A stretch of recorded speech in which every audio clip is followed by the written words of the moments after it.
Alo. Alo. Yine kimliği yok. Yakın səhv düşüblər. Salam, kanalıma xoş gəlmisiniz. Bugünkü hissə olan mövzum bayaqki səhnəcədə göstərdiyim tanımadığımız nömrələrdən gələn zənglər haqqındadır. Bu zənglər spam zənglərdir. Bunlar nədir?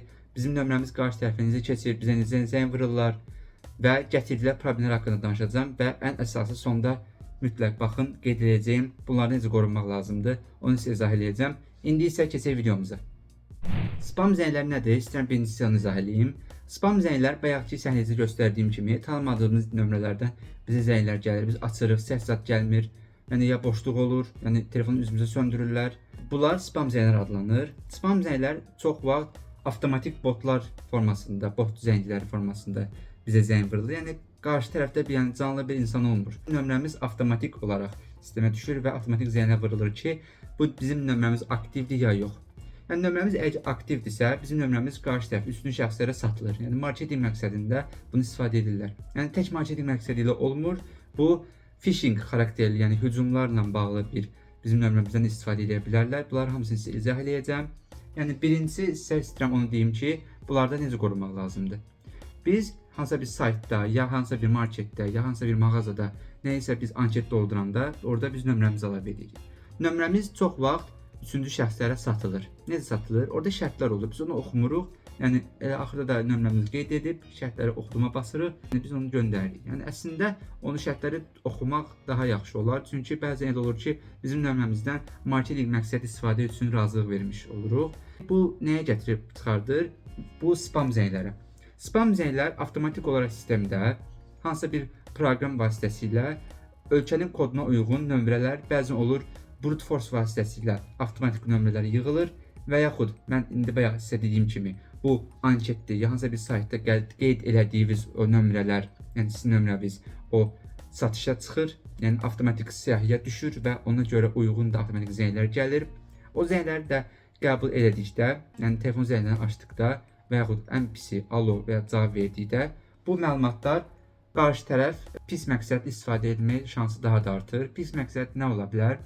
Phishing məqsədli, yəni hücum məqsədli sizi çaşdırıcı zənglər ola bilər. Yəni bank adı ilə sizə zəng vura bilərlər. Yəni bankdan yığmışıq, kartınızın nömrəsi lazımdır, kartınız bloklanacaq falan filan. Yəni ən məşhur, ən insanları çaşdıran problemlərdən biri budur. Bank adı ilə zəng vururlar sizin nömrənizə. Başqa bir problemi də sizə izah edeyim. Problem deməyək, bezdirici deyək. Bu marketinqdir. SMS ya zənglərdən sizə gəlir. Yəni kampaniya düşmüsünüz, ya sizin nömrəniz uduşdadır falan filan bezdirici mesajlar olur. Bu problemli olmasa da bezdirir, amma ən pisi onu sizə deyim ki, bundan mütləq qorunmaq lazımdır. Əgər sizə zəng gəlirsə, bu zəngi qəti açmayın. Yəni nömrəni tanımırsınızsa, ya nömrənin quruluşu fərqlidirsə, yəni ya qısadırsa, ya uzunsa, ya xarici nömrədirsə, bu zəngləri qətiyyən açmırsınız. Açırsınızsa da, səhvən açmırsınızsa da bir dəfəlik söndürürsünüz. Heç bir cavabı vermirsiniz. Əgər siz danışsanız, alo, kimdir falan, ən azından bir nəsə bir səsinizi istifadə etsəz, bu böyük təhlükə olur. Necə böyük təhlükə?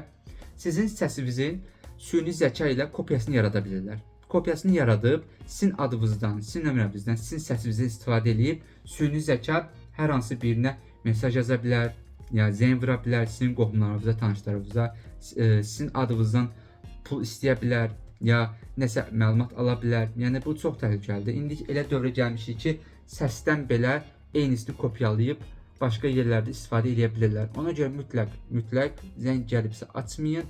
Açırsınızsa da səhvən bilməmisinizsə qətiyyən danışmayın. Yəni sizin səsinizdən süni zəka ilə bu pis məqsəddə də istifadə edə bilərlər. Bu sizə izah elədiyim zənglər nə cür hansı məqsədlə istifadə oluna bilər haqqında idi. Bu zənglər mütləq qorunmaq lazımdır. Yəni telefonda bu spam zənglərindən qorunmaq üçün sizə indi onun yollarını izah edəcəm. Mütləq bunları edin. Çünki bu spam zənglər bizim üçün adi gələ bilər ki, ay açdım, hə kim idi ki, yəni söndürdüm də onsuz mən heç bir şey etməm. Nə edə bilər ki mənim telefonumdan? Elə başa düşməyin. Bayaq izah etdiyim kimi, həm sizin nömrənizdən marketinq məqsədli, bezdirici, məlumatlı xarakterli zənglər, mesajlar ola bilər, ya sizin nömrənizi phishing məqsədli, çaşdırıcı ya aldadıcı reklam kimi, yəni uduca düşmüsünüz, ya bankdan yığmışıq, belə-belə aldadıcı mesajlar, zənglər ola bilər və ən üçüncüsü təhlükəlisi sizin səsinizin kopyasını istifadə edib başqalarına yazıb və zəng vura bilərlər. Yəni bunlardan qorunmağın əslində asan yolu var. Bu zəngləri birinci cavab verməyin. Əgər istəyirsinizsə ki, bu zənglərdən sizə gəlməsin, bunun da bir yolu var. İndi sizə onu göstərəcəm. Bu yolu mütləq telefonunuzda aktiv edin. Ondan sonra bu spam zənglərindən qorunun.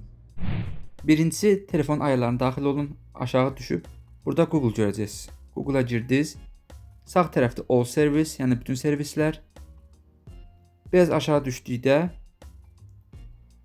burada Phone Number Sharing. Sizdə əgər telefon Azərbaycan dilindədirsə, orada telefon nömrəmi paylaşma deyə bir yazı olacaq. Ora daxil olun. Ora daxil olduğunuzda sizin nömrəniz yəqin ki, bu vəziyyətdə paylaşılır. Bu mütləq söndürmək lazımdır.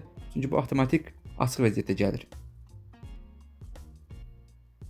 İkinci etməli olduğunuz dəyişiklik, telefona daxil olursunuz. Buradan 3 xəttdən Settings'ə, yəni parametrlər daxil oldunuz. Burada birinci siyahıya yazılanı Color ID və spama daxil olandan sonra bu siyahı açılacaq. Bu siyahıda sizdə bu vəziyyətdədirsə mütləq həm birincini, həm də ikincisini aktiv edin ki, spam zənglər olsa onlar filtrləsin və sizə gəlməyin qarşısını alsın.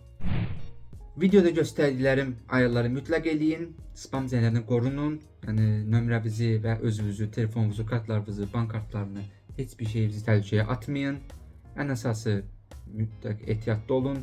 Bu zənglər başımıza böyük bir problemlər aça bilər. Qısaca bunu deyim ki, sizə spam zənglər bizim üçün adi gələ bilər. Açırıq, cavab vermirik, söndürürük, amma bunun arxasında böyük problemlər durur. Yəni mövzumuz bu qədər.